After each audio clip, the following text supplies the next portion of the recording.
Hi, I'm Tracy Townsend. I'll be bringing you the top stories from around Columbus this week. Westerville police say they need your help. They want to solve a missing persons case they've been working on for decades and bring closure to Robert Money's family. Rochelle Aline reports his last known movements and explains why police hope time will be on their side. Electric bills are spiking, and experts say it's likely tied to the data center boom across the country. There's now a federal fight over this issue, and it could leave Ohioans paying even more. This week was Buffalo Soldiers Day, honoring the legacy of black soldiers who served our country despite segregation and discrimination. One of those soldiers called Columbus home. Station Akin shows us his family's mission to make sure his story is never forgotten. Let's dive into these stories and more making headlines across Central Ohio.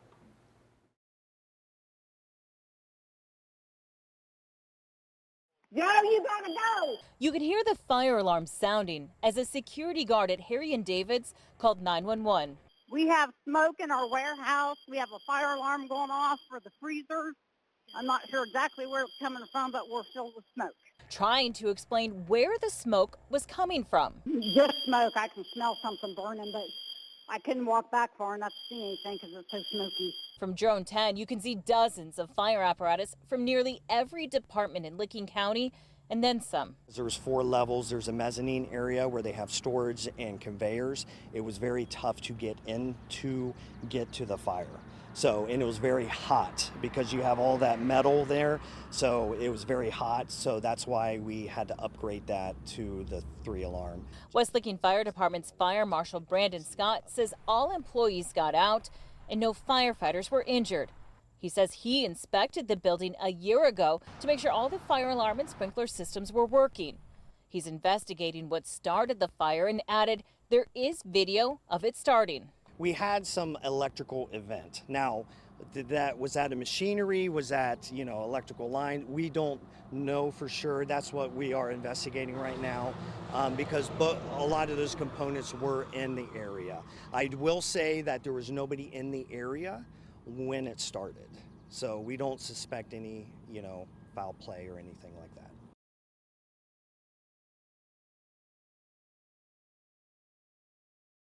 Haitian immigrants in Springfield now facing uncertainty.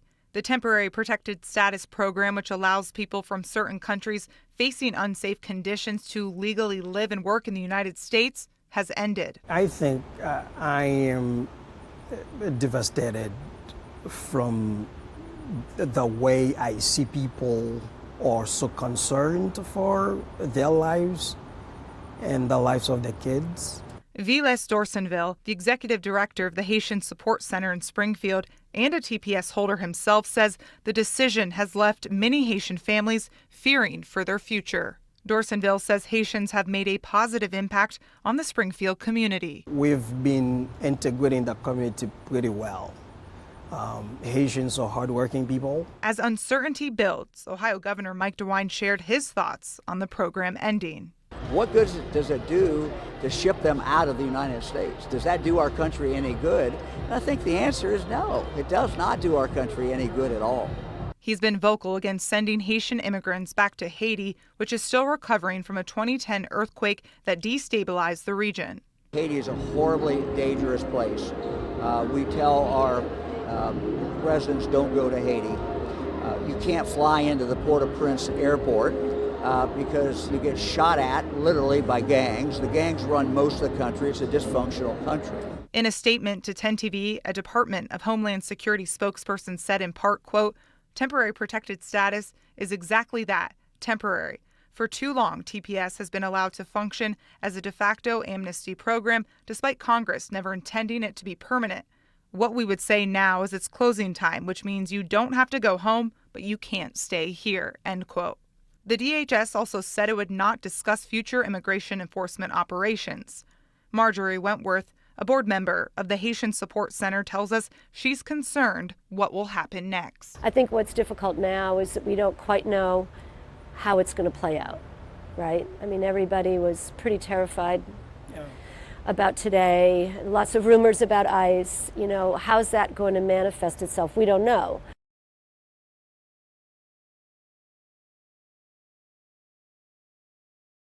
We're going to When head football coach Ryan Day heard Ohio State was partnering with J.P. Morgan Chase to help fund the school's NIL obligations, he didn't see green, he saw blue. I do want to say, in full disclosure, when I first heard about this, I knew about the reputation of J.P. Morgan Chase, and I was excited. But then I saw the logo, and I said, absolutely not. We're not doing this. And then Ross said, no, it's not going to be blue. We're going to do it in white. I said, okay, then it's a whole different deal, because that was absolutely not going to happen.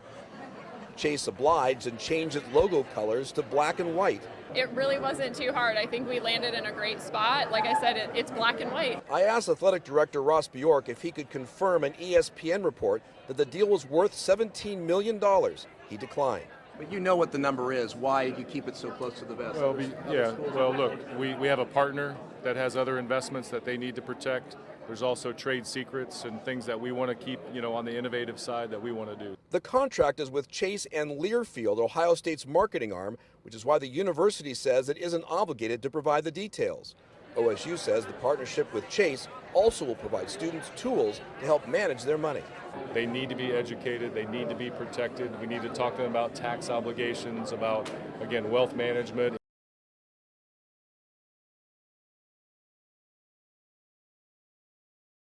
We want to make sure, as we're keeping each and every neighborhood safe, specifically the Short North, we want to hold people who are committing crimes accountable. The video shows a group of people go out into the middle of North High. You can hear a police cruiser honk. The video shows one guy bull rush another and starts punching. You can see the CPD cruiser in the background of the video. And as the fight continues, officers then approach, then the crowd disperses. What did you think when you saw the video? Well, the first thing I thought when I saw that is, here we go again.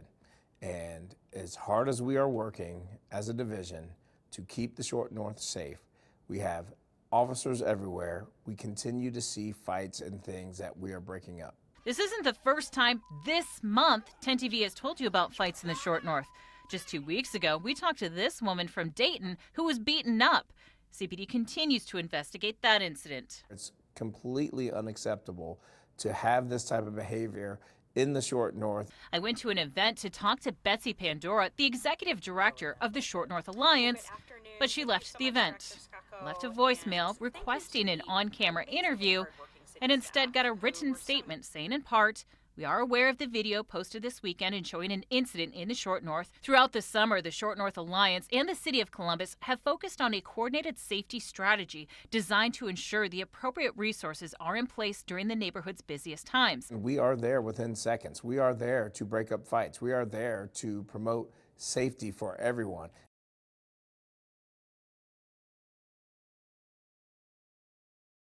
Westerville police say July 16, 1996 was business as usual for Robert Money. He had spent all day working, went to the grocery store on the way home, came home, met with some friends. Until he got a call in the middle of dinner. A neighbor saw him get into his car and head down Central College, and no one has ever seen him since. 30 years later, police say they still haven't found him, though they did find his car near the Hoover Reservoir in the area. At this point, Westerville police believe Money has died, and they suspect foul play in connection to his disappearance. We have no inkling that Rob was ever suicidal.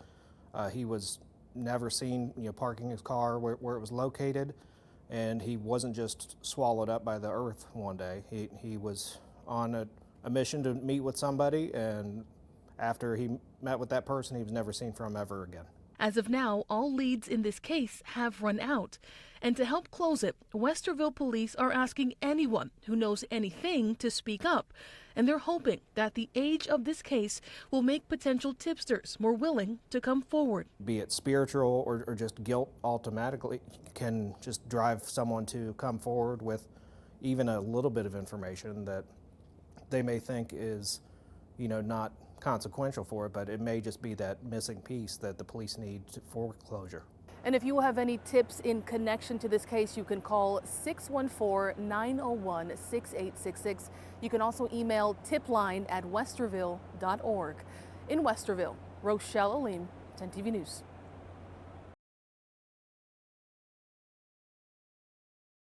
For For years, the city has been preparing to build a new courthouse here at the corner of Mound and High. But now the city wants to renovate these old buildings instead. They say this plan will save about $75 million. The city had planned to build the new courthouse on this park across the street from the current facilities. They also plan to demolish the Carnes building next door to make way for the new build.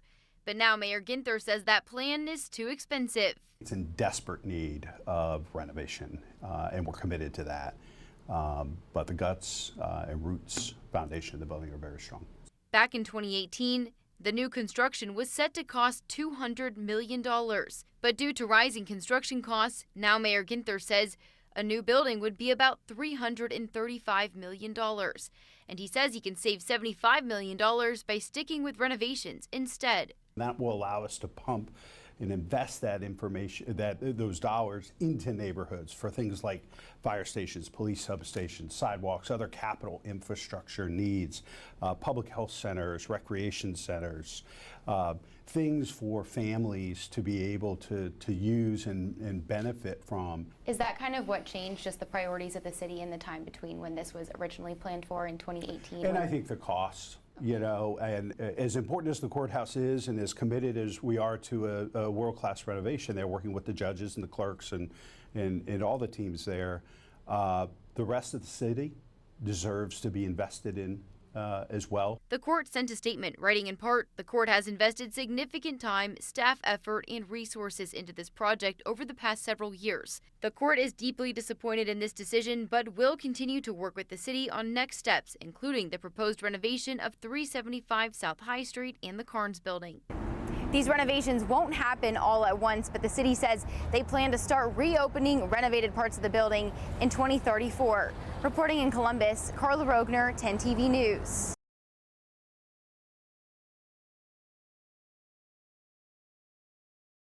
Sherry Kemp Woodyard says she and her husband, David, were cruising through life. And then he got sick. Until late 2019. They had ran a PET scan, and the doctor says to me, we saw cancer. Lung cancer and brain lesions. And then came the mood swings. He has early stage dementia. Plus PTSD, plus lung PTSD, cancer. plus et cetera. All of this happened within a 5-year span. Sherry says she quickly realized that David needed more care than she could provide, and she eventually placed him here at the Arbors at Delaware in 2025. My nightmare begins July 12th. Almost immediately, she says, she began getting complaints about her husband behaving aggressively. But despite many visits and meetings to create a care plan for him, she says things never improved. And then Sherry says she got a series of concerning phone calls. The first was from management in late November. We're going to have to do something about that. I can't have this type of behavior at my place. He's not getting better. I said, he has PTSD. Are you treating that? She's like, well, it's just he's aggressive, he doesn't take his medications. At the time, Sherry says there was no follow-up about next steps. And 3 weeks later, she got another call, this time from her husband. He said, I'm at the front door, open the door. What's going through your mind? I can't say, but that's safe for TV. WTF. Sherry wasn't home and asked that David be taken back to the facility so they could figure out next steps. A few hours later, she got another call, this time from a local hospital. And the nurse there, or I don't know if she's a social worker or whatever, she says, I have Walter David Woodyard here, who says he's your husband, and he's just been dumped here by Arbors. Sherry tells 10 Investigates she worked with that hospital to get her husband transferred to another facility in Dayton. Then she called the Ohio Department of Health to file a complaint. State records show that ODH inspected in February of 2026, and they found that the facility mishandled David's discharge and cited them for being out of compliance with federal nursing home regulations. We took these concerns to the local ombudsman. They're the federally mandated advocate that anyone can call if they need help navigating issues with long-term care facilities. Legally, they can't comment on specific cases, But our local ombudsman was able to speak to us about how nursing home discharges should be handled in general. For the vast majority, if you're being asked to leave a facility, the facility has to give you a 30-day notice, and then you have a right to a hearing. Sherry says that didn't happen in her husband's case. And as she looks ahead to her family's future, she tells me she hopes others will seek out the help of advocates. How's he doing? He's doing well. Oh. He's safe. And the social workers there, I mean, the doctors, the nurses, it was a total night and day.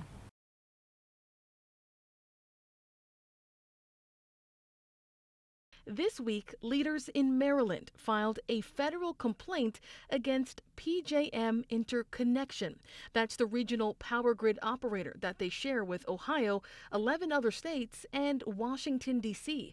They claim that people in their state are footing the bill for data center growth in the region, and they don't think it's fair. Instead, as a short-term solution, they say the cost should be shifted to customers in Ohio, Virginia, Pennsylvania, and Illinois, since that's where the most data centers are popping up. It would drastically change the kind of costs and how those costs are allocated over the entire PJM region. That's Maureen Willis. She's the agency director for the Ohio Consumers Council. The group says if that's approved as is, that move would drive up energy bills for all Ohio consumers. Instead, they say the federal government needs to create rules so that data centers pay their fair share. If the data centers are causing the cost, they should pay for the cost. But Willis adds that the government is playing a game of catch-up when it comes to regulating the data center industry. Why does it seem so difficult to figure out how to appropriately charge data centers for the energy that they're using and for the wear and tear and strain on the grid? Why is that? The cost allocation rules on the federal level just have not kept up with the technology. So that's what makes it difficult. So what happens next? Well, the federal agency in charge of regulating this issue is going to take feedback from all the different states and agencies that are impacted by it. The OCC tells me they'll ultimately make a decision, but they don't anticipate that decision being made anytime soon. In Columbus, Rochelle Aline, 10 TV News.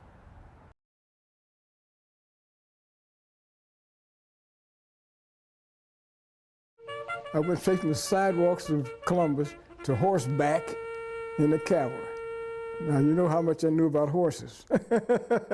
That's the late John B. Williams in an interview with 10 TV's Jerry Revish as he laughed about his unlikely journey. A young man from East Columbus who had never ridden a horse became one of America's buffalo soldiers. Columbus's own buffalo soldier. This is him right here. The story of John B. Williams lives on through a community exhibit inside the National Veterans Memorial and Museum. When did you realize that your dad's service was so special?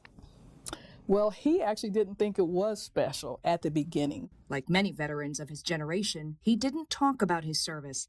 It wasn't until his son-in-law, also an Army veteran, was able to connect with him. He started talking about him being a buffalo soldier.